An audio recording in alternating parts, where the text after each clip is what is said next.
जय हिंद दोस्तों, और एक बार फिर से स्वागत है और आप सभी का आज के इस वीडियो में। मैं आप लोगों को आज के इस वीडियो में एक खास टॉपिक के ऊपर में बात करने वाला हूं। लोन डिफॉल्टर्स जितने भी हैं, पर्सनल लोन की मैं यहां पे बात करूंगा। पर्सनल लोन डिफॉल्टर्स उन सभी के पास ऐसे कुछ नोटिस देखने के लिए मिलेंगे। ये आप लोग देख सकते हैं, मेरे हाथ में दो दो नोटिस है। एक नोटिस इंग्लिश में लिखा हुआ है, एक नोटिस हिंदी में लिखा हुआ है। तो मैं आज के इस वीडियो में जो हिंदी का नोटिस है, और आपको हो सकता है कि नोटिस जो है वो इंग्लिश में भी मिले, ये नोटिस आपको व्हाट्सएप के जरिए, मेल के जरिए या फिर किसी और अदर सोर्स से आपके पास पहुंच सकता है। तो अगर ऐसा ही कुछ नोटिस हर एक डिफॉल्टर को पहुंचता है तो ये मेरा नोटिस है जो मुझे आया है लोन डिफॉल्ट करने पे। और अगर हो सकता है कि आपने भी कहीं से लोन लिया हो तो आपको भी डिफॉल्ट करने पे इस तरीके का नोटिस देखने के लिए मिले। तो अगर ऐसा कोई भी नोटिस आता है तो इस नोटिस में क्या लिखा है और क्या क्या बातें आपको ध्यान रखनी है और क्या सच है और क्या झूठ है, इसके बारे में डिस्कशन होगा आज के इस वीडियो में। तो वीडियो को लास्ट तक वॉच करते रहिए, बहुत ही इंपॉर्टेंट वीडियो है। साथ ही में अगर चैनल पे जितने भी लोग नए हैं जिन्होंने सब्सक्राइब नहीं कर रखा है तो वो लोग चैनल को सब्सक्राइब करके और बेल आइकन को प्रेस कर दें। देखिए, सबसे पहले तो यहाँ पे रेफरेंस नंबर यानी कि संदर्भ संख्या लिखी हुई है, मेंशन की गई हुई है। नीचे में नाम और पूरा पता लिखा होगा सेवा में, उसके बाद नाम और पूरा पता। ये मेरे पास आया है अटॉर्नी ARNS एडवोकेट्स के द्वारा। आपको KS legal Udit Narayan advocates या ये अटॉर्नी एडवोकेट्स के द्वारा ये आ सकता है। ये किसी एक लॉ कंपनी का, लॉ फर्म का नाम होता है जो बैंक या फिर NBFC हायर करती है आपको नोटिस सेंड करने के लिए। ठीक है, अब यहाँ पे ऋण संख्या है और जो मेरा अमाउंट यहाँ पे डिफॉल्ट दिखा रहा है वो टोटल 1,22,000 रुपए का अमाउंट जो है वो डिफॉल्ट है। अब लिखा है हमारे क्लाइंट मोबीक्विक सिस्टम लिमिटेड के निर्देश तहत आपका पंजीकृत यूनिट और ये दिस डेट, क्या मैंने 1,22,000 डिफॉल्ट किया। सबसे पहला, हमारा ग्राहक अपने प्लेटफॉर्म मोबीक्विक के माध्यम से मोबीक्विक जिप के तहत अपने ग्राहकों को ऋण की सुविधा देता है, जिसे बाय नाउ पे लेटर प्लेटफॉर्म भी कहा जाता है। ये ऋण बैंकों और गैर बैंकिंग वित्तीय संस्थानों यानी कि NBFC द्वारा उनके विवेकाधार का प्रदान किए जाते हैं एक सुविधा प्रदाता के रूप में हमारे ग्राहक की भूमिका। अब ये बता रहे हैं कि इनके कंपनी के बारे में कि बेसिकली इनकी कंपनी क्या है, क्या नाम है और क्या करती है। मोबीक्विक नाम की कंपनी है जो लोन देती है और उसका मैंने 1,22,000 डिफॉल्ट कर डाला। ठीक है, नेक्स्ट देखिए, हमारे ग्राहक ने हमें सूचित किया कि आपने ऋणदाता का इतना इतना माध्यम से पैसा लेकर और वापस नहीं दिया, जिसमें चुकाने की गारंटी और आश्वासन देने वाले अन्य प्रासंगिक दस्तावेजों के माध्यम से यह पूर्वक ऋणदाता द्वारा आपकी स्वीकृत और प्रदान किया गया है। आपने ऋण राशि चुकाकर समझौते के अनुसार कराई के बाध्य होने और कार्य करने के लिए समझौते पर सहमति व्यक्त की है और निष्पादन प्रदान किया। यानी कि मैंने वहां पर जब लोन लिया तो उस टाइम ये गारंटी उनको दी कि मैं उनका पैसा वापस दूंगा, लेकिन कब दूंगा, जब मेरे पास खुद पैसा होगा।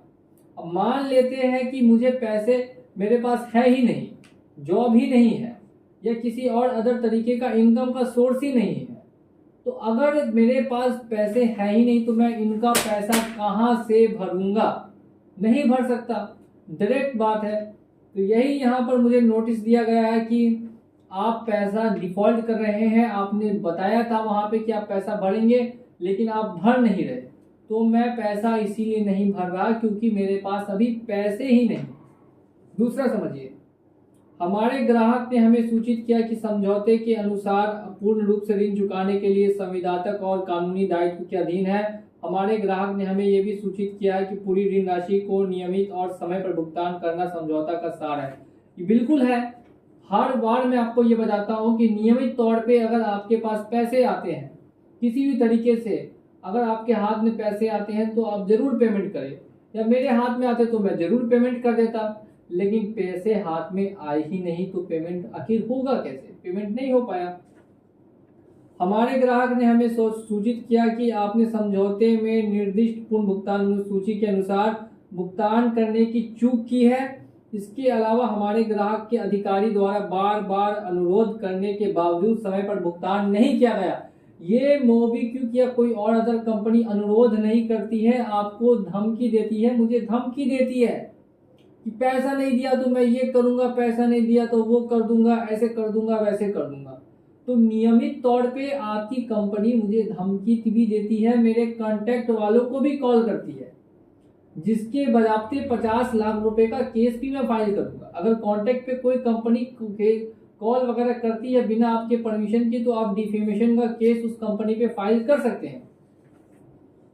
अब देखिए नीचे लिखा हुआ है, आपके ऋण खाते में अतिदेय और बकाया है। हालांकि हमारा ग्राहक अनुरोध और अनुसरण के बावजूद बकाया राशि, उन्होंने काफी मुझसे अनुरोध नहीं किया, बल्कि मुझे काफी धमकाया, डराया कि मैं पेमेंट करने के लिए बाध्य हूं। लेकिन जब मेरे पास पेमेंट है ही नहीं तो मैं पेमेंट करूंगा कहां से? ठीक है, नेक्स्ट देखिए क्या लिखा है।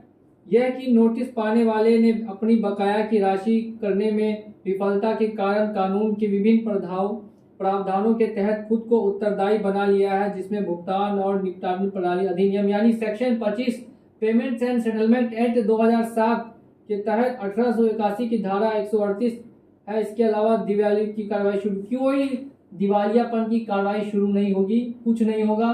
जब मैंने चेक दिया ही नहीं है तो मेरे ऊपर सेक्शन 138 लगेगा ही नहीं, ईसीएस ऑन किया ही नहीं था तो सेक्शन 25 लगेगा ही नहीं, सीधी सी बात। तो इसमें कुछ भी नया नहीं लिखा है, ये एकदम गलत बात लिखी हुई है।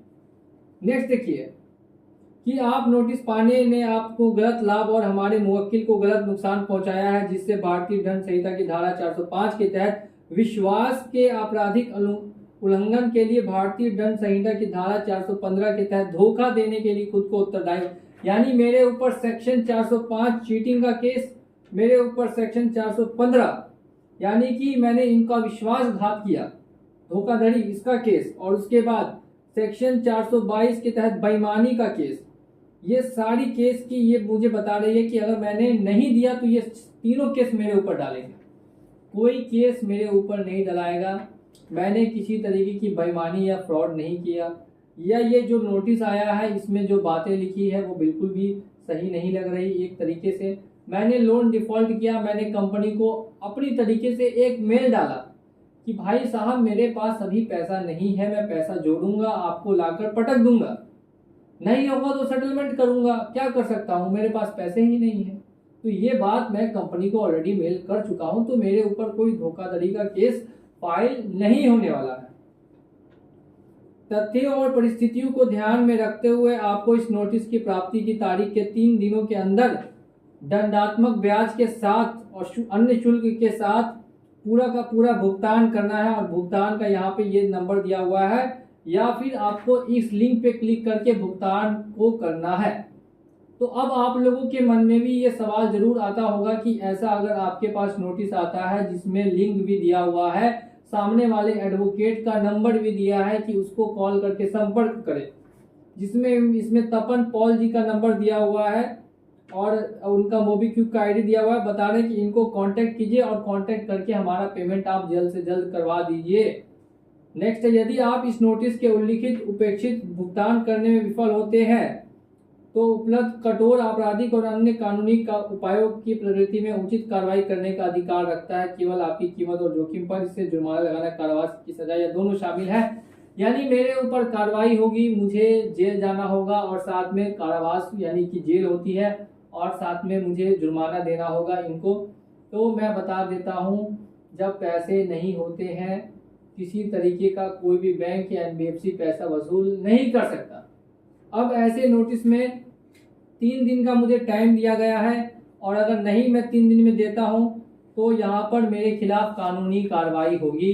तो मैं यहाँ पे साफ साफ बताता हूँ कि ऐसे नोटिस के साथ मैं क्या करता हूँ। अगर इस तरीके का नोटिस मुझे रिसीव होता है, मान लेते हैं कि गलती से मेरे घर पहुँच गया और आ गया और मैंने इसको रिसीव कर भी लिया, मैंने इसको पढ़ा, मैंने इसका जवाब इसको भेज दिया। अगर आपने भी पढ़ा और अगर आपने जवाब नहीं दिया तो आप भी जवाब दे भी सकते हैं, वो डिपेंड करता है कि सिचुएशन आपकी क्या है, कितने का लोन है। तो वो मुझसे व्हाट्सएप पे कांटेक्ट कर सकते हैं, वहाँ पे हम लोग आपको पूरी ये करेंगे। और जवाब देने के बाद आप लोगों के सामने देखिए मैं इसको क्या करने वाला हूँ, देख सकते हैं, ये देखिए तो इसी तरीके के कई नोटिसेस आते रहते हैं। इसको लेके आपको घबराना नहीं है, बिल्कुल भी डरना नहीं है। अगर आप लोन पेमेंट नहीं कर पा रहे हैं तो वो अपनी क्षमता के ऊपर है। अगर आपकी क्षमता है लोन देने की तो आप लोन जरूर से जरूर भरें।